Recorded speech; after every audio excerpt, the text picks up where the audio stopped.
We begin in the Middle East this morning. A ceasefire between Hamas and Israel is holding as hundreds of thousands of Palestinians continue to return to their homes in central and northern Gaza. Many of those homes have been reduced to rubble by Israel's relentless campaign.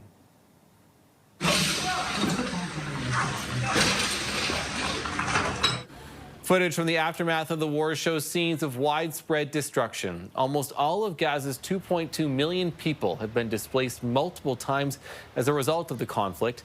But now hundreds of thousands are making the long journey back home. For many, it's unclear what they'll find after nearly 80% of all buildings in the region have been destroyed. Local authorities and agencies are also preparing for the exchange of Israeli hostages and Palestinian prisoners set to happen Monday.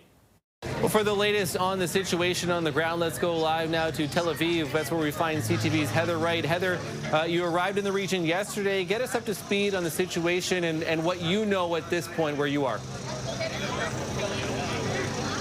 Well, we are here in Hostage Square. You can see a number of people here milling about. This really has been the center of Tel Aviv in terms of people having a place to come over the last 736 days. There's a counter on a big screen behind me here. And, you know, this is the place where people have gathered. And you do get a sense of a relief, a cautious optimism here that these hostages are going to be released over the next coming hours, that this war has now ended and that they can start rebuilding their lives. But there's still that, you know, skepticism, this nervous energy that something might go wrong. But we are still anticipating those hostages to be released, those prisoners to be released from Israeli jails as well. That is going to unfold in the next several hours. And we know that the logistics are kind of tough to deal with, at least for right now. Do we know how this is going to happen yet, at least at this point, for the hostage and prisoner exchange?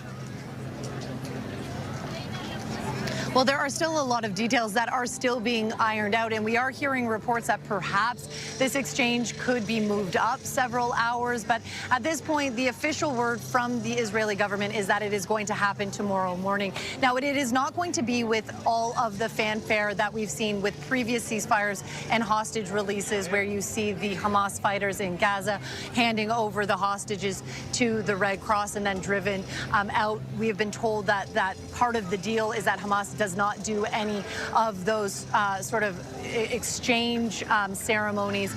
But we do know that the hostages are going to be released, taken into Israel, and then flown to several hospitals. We were at one of them this morning just to see the scale of what's in store for the hostages when they return. They will each be given 3 rooms so that their families can be with them. They will have their own nurses, their own doctors, their own mental health professionals to really try to ease them back into society, back into living here at home. And they will, of course, be taking blood tests, assessing the injuries, their health after so many days in captivity. And so they don't necessarily know the condition of all of the hostages that will be returning. They know that some of them are not in good health. And so those are sort of the things that are being prepared behind the scenes. But we don't at this point know exactly when those hostages will be released. We will continue to keep a close eye. CTV's Heather Wright reporting live in Tel Aviv for us today. Thanks, Heather.